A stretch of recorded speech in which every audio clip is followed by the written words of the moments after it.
right, buckle up, royal watchers, because we need to talk about the Christmas invitation that never was, the family feud that keeps on giving, and why Meghan and Harry are about as welcome at Sandringham as a vegan at a turkey farm. And trust me, when I tell you what royal commentator Richard Fitzwilliams just said live on GB News, you're going to understand exactly why the Sussexes won't be pulling any Christmas crackers with the royals this year. This isn't just drama, people. This is a masterclass in how to burn bridges so thoroughly that even Santa wouldn't dare fly over that particular house. Before we dive into this absolute car crash of a situation, do me a massive favor and smash that subscribe button like you're trying to get the last mince pie at a royal Christmas tea. And hit that notification bell icon because, trust me, you don't want to miss what happens next in this never-ending saga. Right, let's get into it. So picture this. It's a lovely day on GB News. Anchor Nana Akua is in the studio, probably thinking she's going to have a nice civilized chat about royal Christmas traditions, maybe discuss some festive crackers and the Queen's speech. Wrong.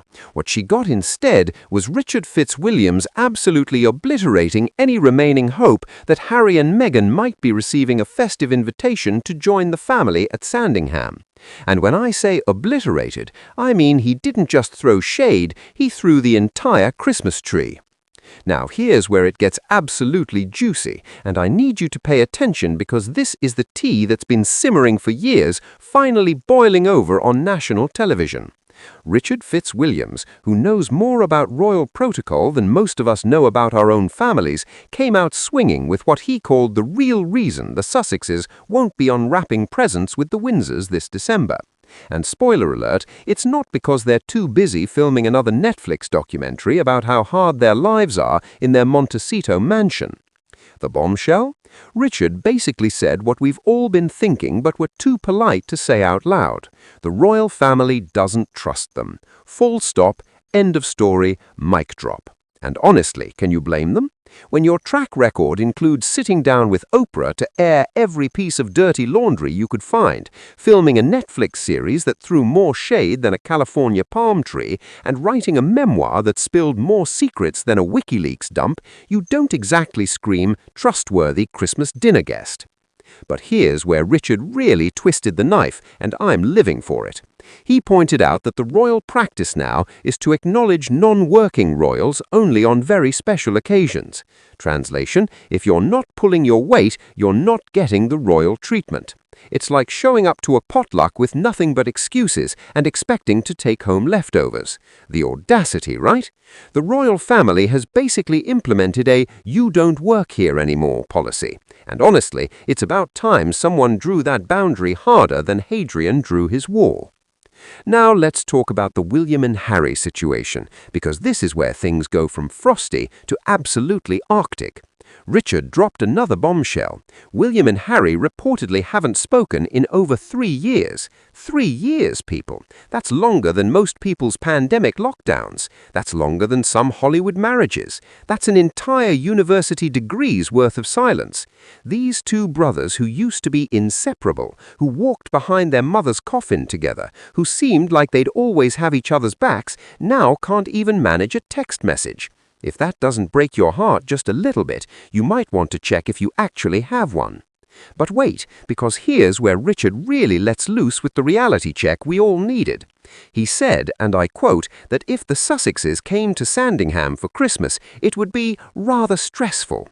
Rather stressful. That's British understatement at its finest, folks. That's like saying the Titanic had a bit of a leak, or that Henry VIII had slight commitment issues.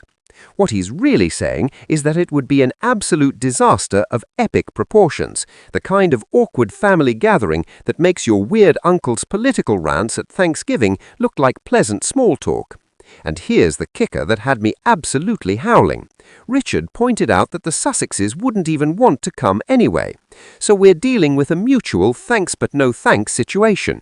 It's like two people who both want to break up but are waiting for the other person to say it first. The royal family doesn't want them there because they can't trust them not to record everything for their next media project, and Harry and Meghan don't want to be there because, well, probably because they'd rather be anywhere else than in a room full of people who they've spent the last few years dragging through the mud on international television. Now, Nana Akua's response to all this absolutely sent me. She said, "I don't think I'd want them round my house, to be honest." I mean, talk about keeping it real. This is what everyone's thinking when they hear about Harry and Meghan's relationship with the royal family. Would you invite someone to your house if you knew there was even a slight chance they might go on television afterward and tell everyone about how terrible your gravy was or how uncomfortable your sofa is? I wouldn't, you wouldn't, and clearly the royals won't either. Richard's comeback was absolutely savage and completely on point. He said you never know which television company they might talk to about their experiences when visiting. Boom, there it is. The real reason laid out in one perfectly British, perfectly cutting sentence. This is the problem when you've made a career out of telling all about your private family moments. You've essentially shown everyone exactly what happens when you trust you with anything. It's like being the person who always screenshots private conversations and then wonders why no one tells them secrets anymore. Think about it from the royal family's perspective for a second. Every conversation could end up in a podcast. Every awkward moment could become a Netflix episode. Every family photo could be analyzed and monetized. It's like having Christmas dinner with someone who's live tweeting the whole thing, except instead of Twitter, it's a multi-million-dollar media deal. Would you pass the cranberry sauce under those circumstances? I certainly wouldn't. The whole situation is actually quite tragic when you strip away the drama and the headlines. This is a family that's been torn apart, traditions that have been broken, and relationships that might never be repaired. King Charles, who finally got the crown he waited his entire life for, can't even have both his sons under the same roof for Christmas. William's children are growing up barely knowing their uncle, and Harry's children are growing up an ocean away from their grandfather and their cousins, all because trust has been shattered so completely that even the most basic family gathering is now impossible. And then Nana dropped what might be the most savage line of the entire segment. She mentioned that maybe Meghan could go see her own dad, even though, as Nana put it, she apparently can't find him or can't get his mobile phone.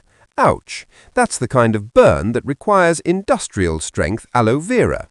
Because here's someone who's talked endlessly about family and finding your voice and living authentically, and yet her own father, who she hasn't spoken to in years, lives just a few hours away and might as well be on another planet.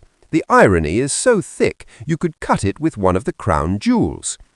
This whole debacle really highlights something fascinating about the modern monarchy and the Sussexes' place in it, or rather, their lack of place in it. The royal family has essentially drawn a line in the sand. You're either in or you're out, and if you're out, you don't get the perks of being in. It's actually a pretty reasonable boundary when you think about it. You can't spend years criticizing the institution, making money off revealing its secrets, and then expect to be welcomed back for Christmas pudding like nothing happened. That's not how trust works. That's not how family works. That's not how anything works. What Richard Fitzwilliams exposed on GB News isn't really news to anyone who's been paying attention. It's just someone finally saying out loud what everyone already knew. The Sussexes burned the bridge, poured gasoline on it, filmed themselves doing it, sold the footage, and are now surprised that they can't walk back across. The royal family, for their part, has moved on. They're focusing on the working royals, the people who actually show up and do the job. And honestly, that's probably the healthiest thing they could do. So while the royal family gathers at Sandringham this Christmas, exchanging gifts and probably breathing a collective sigh of relief that they won't have to worry about what ends up on Netflix next year, Harry and Meghan will be in California, presumably doing whatever it is they do when they're not giving interviews about how difficult their lives are. And you know what? Maybe that's exactly where everyone wants to be. Sometimes the best family gathering is the one that doesn't happen because everyone involved knows it would be a disaster. The real blow here isn't that they're not invited. The real blow is that nobody seems particularly upset about it, least of all the royal family themselves. That's when you know you've truly been iced out, when your absence isn't just expected, it's preferred. When people stop pretending they wish things were different and just accept that this is how things are now. That's the real Christmas snub, and it's entirely self-inflicted. Thank you so much for watching, and I'll catch you in the next one.